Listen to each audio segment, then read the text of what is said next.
Pues el día de hoy vamos a continuar con lo que es derecho procesal. Ya estamos en la etapa de la prueba. Etapa súper importante porque, bueno, con esto vamos a demostrar nuestro dicho ante el tribunal. Vamos a definir primero lo que es la prueba y el concepto de prueba. Bueno, tiene una gran variedad de significados, ya que se emplea no solo en derecho, sino también en otras disciplinas. Se prueban los acontecimientos históricos, las hipótesis científicas, los métodos de producción, etc. Pero limitándonos al campo jurídico y especialmente al derecho procesal, podemos señalar los siguientes aspectos.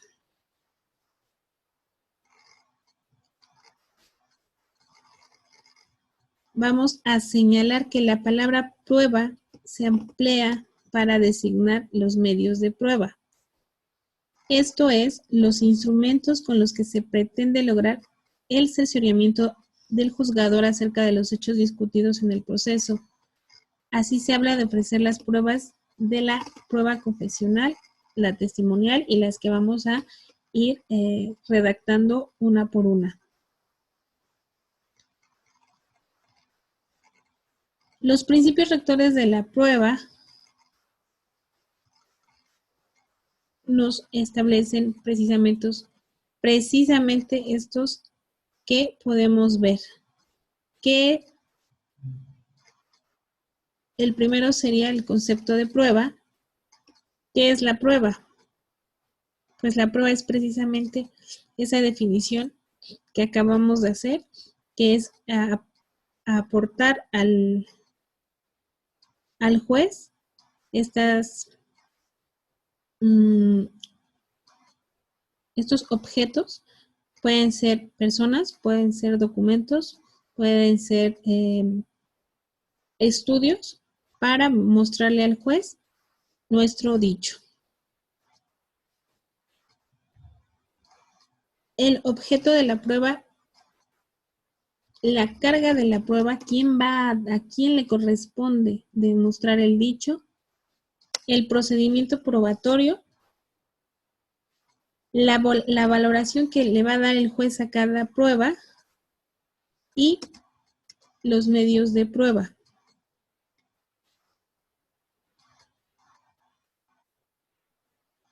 La necesidad de la prueba sobre los hechos sobre los cuales debe fundarse la decisión judicial necesitan ser demostrados por las pruebas aportadas por cualquiera de las partes, actor o demandado, o si hubiera multiplicidad de partes. Esta necesidad de la prueba tiene no solo un objeto jurídico, sino lógico, para que el juzgador no pueda, más bien pueda decidir sobre las cuestiones que haya podido haber verificado. El concepto de prueba, obviamente la palabra prueba se emplea para designar los medios de prueba o los medios de probanza. Se utiliza la palabra también para referirse a la actividad tendiente a lograr ese cercioramiento independientemente de que éste se logre o no se logre. Y la palabra prueba hace referencia al resultado positivo obtenido con la actividad probatoria.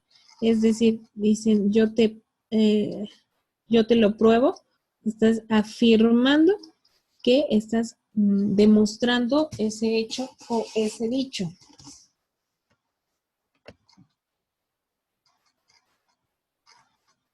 También aquí tenemos los principios rectores de la carga probatoria. Nuestro primer principio rector de la carga probatoria que vamos a enunciar, los más importantes, estos rigen la actividad probatoria.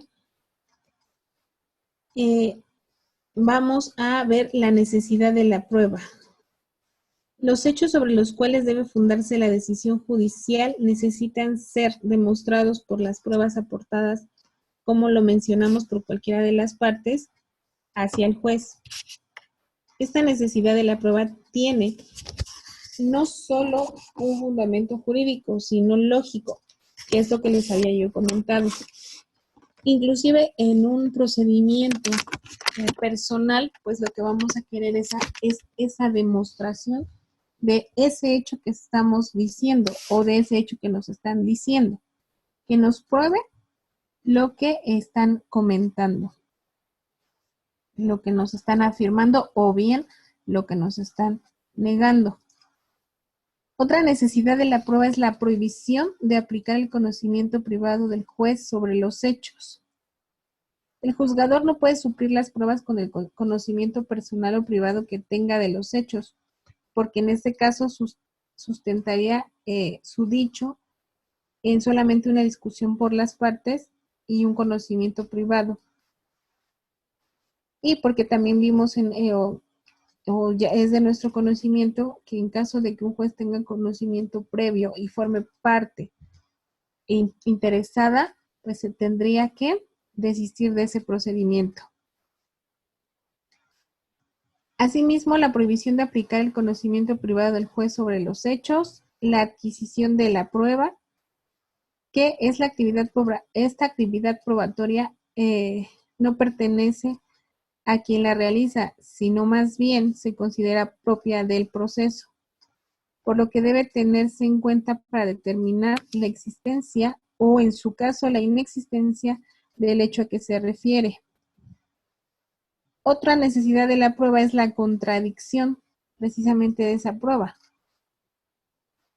La parte contra quien se propone una prueba se debe de gozar la contraparte de la oportunidad de conocerla y en su caso discutirla o debatirla. Y la publicidad de la prueba, dado que el proceso debe desarrollarse de tal manera que sea posible a las partes y a terceras personas conocer directamente las motivaciones que determinaron la decisión judicial, particularmente en lo que se refiere a la prueba.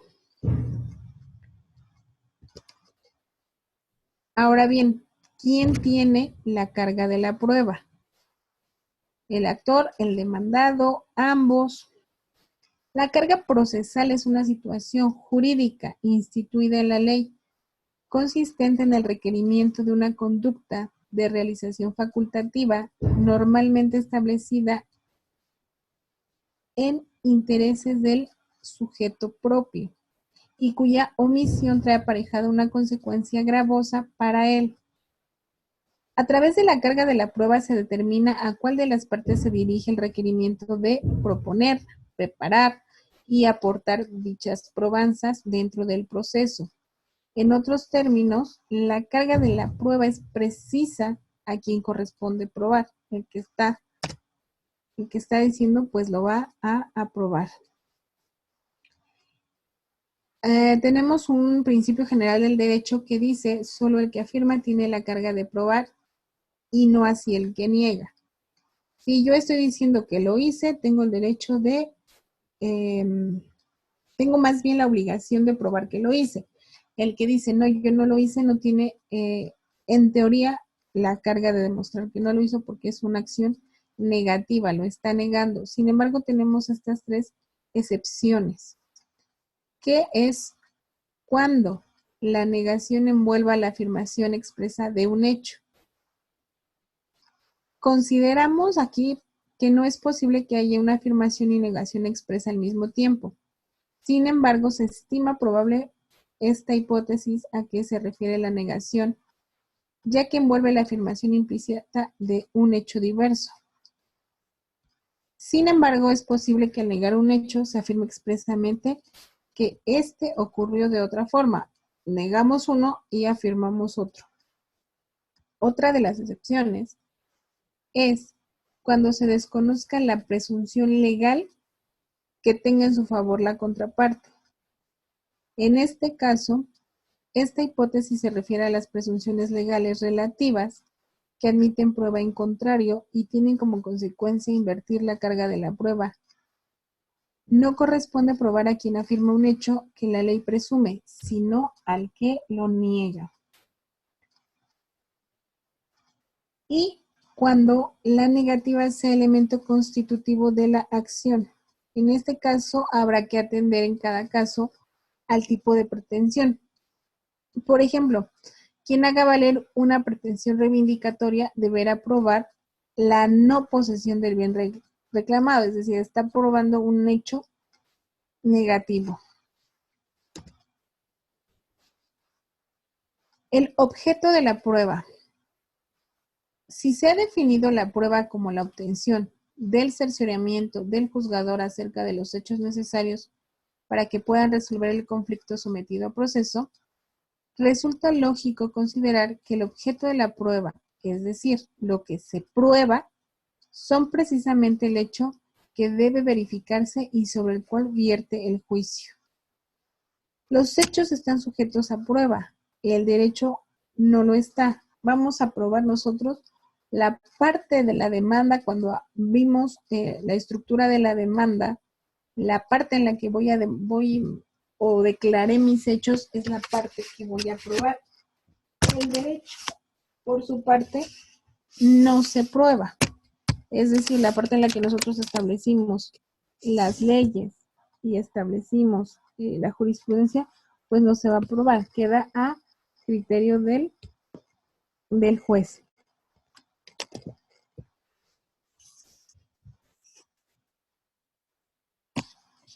Aquí también podemos ver una de las manifestaciones específicas del principio dispositivo que rige el proceso, en este caso civil, es que las partes fijan el objeto de la prueba, los hechos por probar a través de sus afirmaciones contenidas en sus escritos iniciales con los que se fija la litis. También puede ser en los que se fija la contestación de la demanda o, en su caso, la reconvención o la contestación a la reconvención. De esta manera, por regla general, el juzgador tiene el deber de resolver según lo alegado y probado por las partes. ¿A quién se le va a dar más valor? Pues al que esté probando lo que dice en esos hechos. Tenemos hechos confesados, hechos notorios, hechos presumidos, hechos irrelevantes y hechos imposibles dentro de esta carga probatoria. Los hechos confesados se refieren a si el objeto de la prueba de los hechos afirmados son a la vez discutidos o discutibles. Obviamente los que hayan sido admitidos como ciertos en forma explícita o implícita. En este caso, por las partes. No requieren prueba. En rigor no se trata de hechos exclusivos de prueba, sino de hechos probados anticipadamente por medio de la confesión producida en los escritos iniciales. Si yo en un escrito inicial, en mi primer hecho, en un divorcio, un hecho confesado sería que contraje matrimonio en tal fecha con fulanito de tal. Fulanito de tal, que en este caso sería la parte demandada, dice al primer hecho, es cierto, contraje matrimonio con esa persona, entonces es un hecho confesado. Ambas partes están de acuerdo. Los hechos notorios pueden ser, en su caso, invocados por el tribunal, aunque no hayan sido alegados ni probados por las partes. Esto significa que no solo excluyen de prueba los hechos notorios, sino que además no requieren haber sido establecidos por el actor demandado para vista del juzgador. Son hechos notorios los hechos cuyos conocimientos forman parte de la cultura normal de un determinado sector social al tiempo de pronunciarse dicha resolución o la resolución a la que queremos llegar. La notoriedad es un concepto esencialmente relativo. No existen hechos conocidos por todos los hombres sin limitación de tiempo ni espacio. Asimismo, la notoriedad de un hecho dentro de un determinado ámbito social no significa necesariamente conocimiento efectivo del mismo por todos aquellos que integran ese sector y ni siquiera de un conocimiento efectivo del mismo por parte de la mayoría de aquellos. No es el conocimiento efectivo lo que produce la notoriedad, sino más bien la normalidad de este conocimiento en el tipo medio del hombre perteneciente a un determinado sector social y dotado por ello de cierta cultura. Y por último, este conocimiento o esta posibilidad de conocimiento no deriva de una relación individual con los hechos en el momento en que se produce o se ha producido, sino solo el hecho de pertenecer al grupo social en que los hechos son notorios. A esta afirmación, nuestra Suprema Corte de Justicia de la Nación ha sostenido que es notorio en primer lugar lo que es público y sabido por todos, por lo cual la notoriedad se torna sumamente difícil, pues resulta casi imposible encontrar hechos que sean sabidos por todos. Nuestros otros hechos son los hechos presumidos. En este caso, el supuesto de hechos presumidos por la ley hay que distinguir tres elementos: que sea un hecho conocido, que sea un hecho desconocido o una relación de causalidad entre ambos hechos. Las presunciones legales solo se excluyen cuando son absolutas o relevan de la carga de la prueba del hecho desconocido. Es necesario, por tanto, probar los hechos del cual parte dicha presunción. Tenemos hechos irrelevantes. Aquí no basta con que los hechos sean discutidos y discutibles para que deban ser objeto de prueba. Se requiere también que sean pertinentes, que tengan trascendencia para la resolución del conflicto y deben de excluirse de prueba. Por tanto, los hechos que no corresponden a los supuestos jurídicos previstos en la norma cuya aplicación se pretenda a través del proceso o que no tenga relación con dichos supuestos. No voy a probar algo que no tenga nada que ver con mi demanda. Y por último tenemos los hechos imposibles, que en este caso es la prohibición de la admisión de pruebas sobre hechos imposibles o notoriamente inverosímiles. Algo que simple y sencillamente no cuadra en cuestión de derecho, pues no los va a aceptar el juez como una probanza. Después nos vamos al plazo de pruebas, a cuando vamos ya al ofrecimiento de nuestras pruebas. Con el plazo que se concede a las partes para ofrecer o proponer los medios de prueba que se consideran adecuados a fin de probar los hechos discutidos y discutibles, se inicia la etapa probatoria. El periodo de ofrecimiento de pruebas en la Ciudad de México es de 10 días, en el Estado de México es de 5 y así habría que ir revisando nuestros códigos de procedimientos, en este caso civiles, para poder determinar cuántos días tenemos para hacer ese ofrecimiento de pruebas. Estos días son los que nos otorga pues la ley procesal para dicho ofrecimiento. Y después de esto pues se va a abrir el tiempo de pruebas, el tiempo procesal para desahogar todas esas pruebas. En este caso, el auto que manda abrir dicho ofrecimiento de pruebas debe de ser dictado por el juez el mismo día en que se celebre la audiencia previa de conciliación y de excepciones procesales, si en la misma las partes no suscriben algún convenio o no deciden concluir con el litigio. También que no se haya declarado fundada alguna excepción procesal o dilatoria, o bien a más tardar al día siguiente de la audiencia. Esto es conforme al Código de Procedimientos de cada entidad federativa. Cada parte, actor y demandado deben de ofrecer sus pruebas en un escrito en el cual deberán especificar cada una de las pruebas propuestas y expresar con toda claridad cuál es el hecho o hechos que se tratan de demostrar con las mismas. así como las razones por las que el oferente estima que demostrará sus afirmaciones. Por regla, todos los medios de prueba deben ser ofrecidos durante este periodo, con la salvedad de los documentos que se hayan acompañado al escrito inicial de demanda o, en su caso, al escrito de contestación de demanda.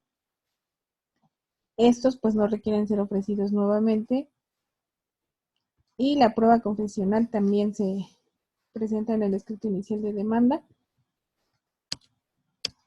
así como las pruebas supervinientes. Posterior de que ofrecemos las pruebas viene la parte de que si no las admite por parte del juzgador, del juez. Al día siguiente en que termine el periodo de ofrecimiento de pruebas, el juez debe dictar una resolución en la cual determine las pruebas que se admiten sobre cada hecho, pudiendo limitar prudencialmente el número de los testigos. Anteriormente, recuerdo que se podían llevar mayor número de testigos. Actualmente, pues no se admiten más que 2 y salvo algún criterio adicional del juez. Por economía procesal y por inteligencia procesal, porque si no se volvería un asunto de dimes y diretes como. Pero bueno, queda a criterio. Y en ningún caso el juez podrá admitir pruebas o diligencias ofrecidas de manera extemporánea, mucho menos que sean contrarias a derecho o a la buena moral, y sobre hechos que no hayan sido controvertidos por las partes, que son como los que veíamos hace un momento, los hechos irrelevantes, o también hechos imposibles, que sean imposibles de demostrar. Al admitir las pruebas, el juez debe de considerar su pertinencia, es decir, su relación con el objeto de la prueba, los hechos discutidos y discutibles, y su idoneidad, o sea, su aptitud para probar esos hechos. Por ejemplo, no resultaría idóneo un testimonio para probar la celebración de un matrimonio civil o una inspección judicial para probar los defectos técnicos de una construcción. ¿Por qué? En el primer caso del matrimonio, el medio de prueba adecuado sería la copia certificada de ese matrimonio, el acta de matrimonio. También es un documento público. Y en el segundo caso del ejemplo, bueno, pues no sabría determinarlo, por lo tanto, lo que tendríamos aquí que presentar es un dictamen pericial como un medio probatorio. Posterior a eso, tenemos la preparación de las pruebas. Ya las presentamos, ya no las admitieron, las que nos hayan admitido, y ahora vamos a preparar esas pruebas. Algunas de las pruebas que se van a practicar en la audiencia respectiva deben ser precisamente preparadas de manera previa,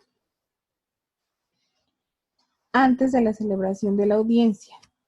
Las pruebas debían prepararse con toda oportunidad para que en ella pudiera recibirse, y para este objeto debían tomarse, entre otras, las siguientes consideraciones, y las vamos a ver, que es citar personalmente a las partes, absolver posiciones bajo el apercibimiento de ser declaradas confesas en caso de que no asistan. Si no las fui a citar, pues no puedo desahogar mi prueba, ¿verdad? Cuando llega en este caso los testigos o las personas que van a observar posiciones, bueno, pues se les hace su declaratoria de generales y se les apercibe de que están declarando de manera judicial y de que no pueden caer en falso testimonio o en engaños.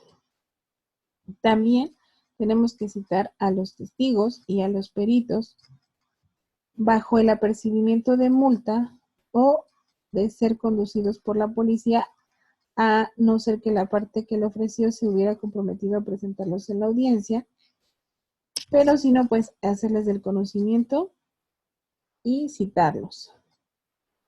Asimismo, conceder todas las facilidades necesarias a los peritos para el examen de los objetos, como pueden ser documentos, lugares o personas que rindan su dictamen a la hora de la audiencia.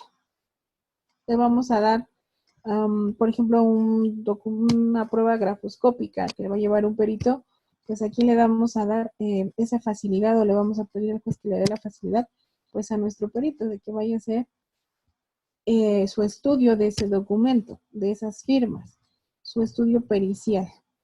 Le vamos a conceder todas las facilidades para que pueda desahogarla en su momento. Otra preparación es enviar los exhortos correspondientes si fuera el caso. Para la práctica de las pruebas, en este caso, como la inspección judicial, la testimonial o las que tengan que realizarse fuera de esa entidad judicial. Y también ordenar traer copias, documentos, libros y demás instrumentos ofrecidos por las partes. Aquí, bueno, es importante, por ejemplo, de repente tendemos a utilizar un juicio como prueba de otro juicio. ¿Qué vamos a mandar a traer? Bueno, pues ese expediente que a lo mejor o está en otro juzgado o a lo mejor ya está en el archivo y bueno, vamos a prepararlo para que sea del conocimiento, en este caso, del nuevo juzgador.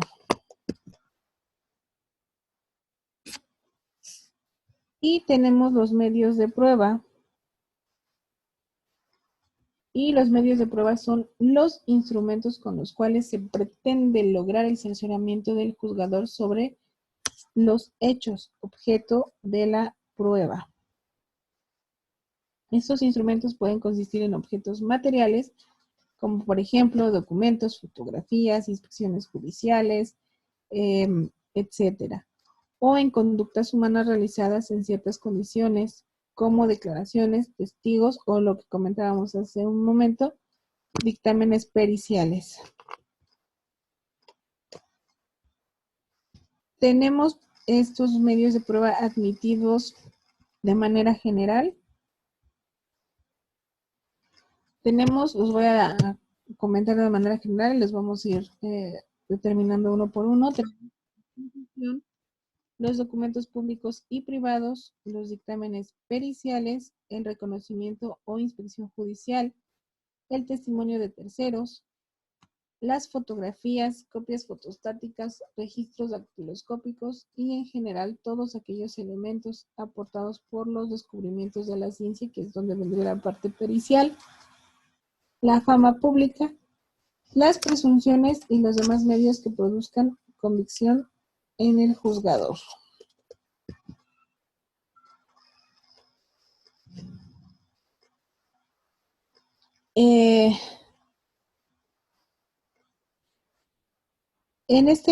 Aquí, bueno, la palabra era confesión. En este medio de pruebas se puede ofrecer anexando al escrito de ofrecimiento de pruebas el pliego que contenga las posiciones. Este es el documento que se presenta generalmente en un sobre cerrado, en el cual se expresan cada una de las preguntas o posiciones que deberá contestar o absolver el confesante. En la prueba confesional, es la declaración vinculativa de parte, la cual contiene la admisión de que determinados hechos son propios. La confesión es una declaración vinculativa, pues generalmente contiene un reconocimiento de hechos de consecuencias jurídicas desfavorables para el confesante.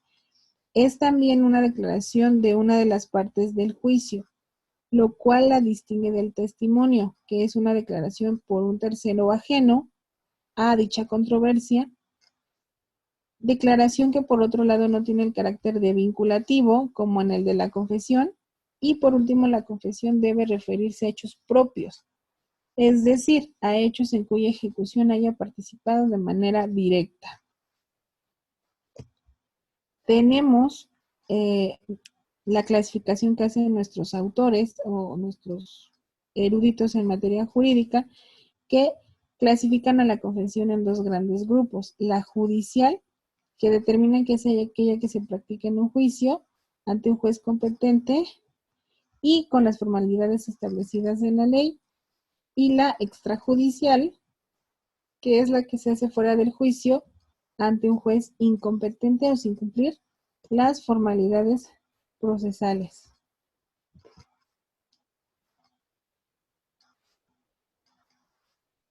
Dentro de de la confesión se van a establecer las posiciones. Las posiciones no son otra cosa que las preguntas que se deben de hacer a una de las partes a la otra sobre los hechos propios que sean materia del debate, formuladas en términos precisos y sin insidias, que permitan ser contestadas en sentido afirmativo o negativo. Las posiciones se refieren a los hechos que son objeto de prueba y son formuladas las que son autorizadas por la ley, mediante las cuales el articulante afirma la existencia de un hecho litigioso y conmina al confesante para que lo reconozca como tal. Por eso, nosotros normalmente iniciamos unas preguntas cuando se va a absolver posiciones. Todas las preguntas empiezan con la frase: diga usted si es cierto, como lo es. Se deben de articular en términos precisos y claros y deben de contener cada una solo un hecho propio en la parte absolvente, si no serían insidiosas. No podemos confundir al absolvente de las posiciones porque estaríamos cayendo en una contradicción, en una pregunta irrelevante o difícil o imposible de contestar. Aquí también podemos ofrecer las pruebas confesionales sin acompañar el pliego de posiciones, pero en este caso las podemos hacer en el momento de la audiencia como abogados. Sin embargo, si el que debe de absolver las posiciones no asiste a la audiencia de pruebas, no podrá ser declarado confeso, ya que esta declaración solo procede respecto a aquellas posiciones que con anticipación se hubieran formulado.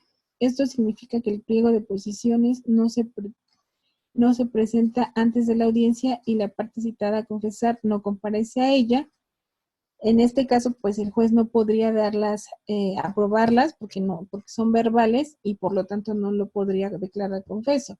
Si al contrario nosotros presentamos el pliego de posiciones y no las aprueban de legales las preguntas y no asiste la persona que va a absolver las posiciones, pues se declararía confeso al no estar dentro de la audiencia. Por lo tanto, sí es muy sugerible presentar nuestro pliego de posiciones para que también de esa manera podamos preguntar y hacer repreguntas.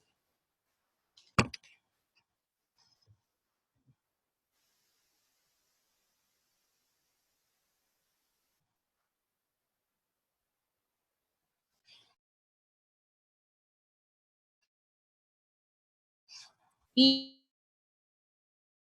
pues ¿sí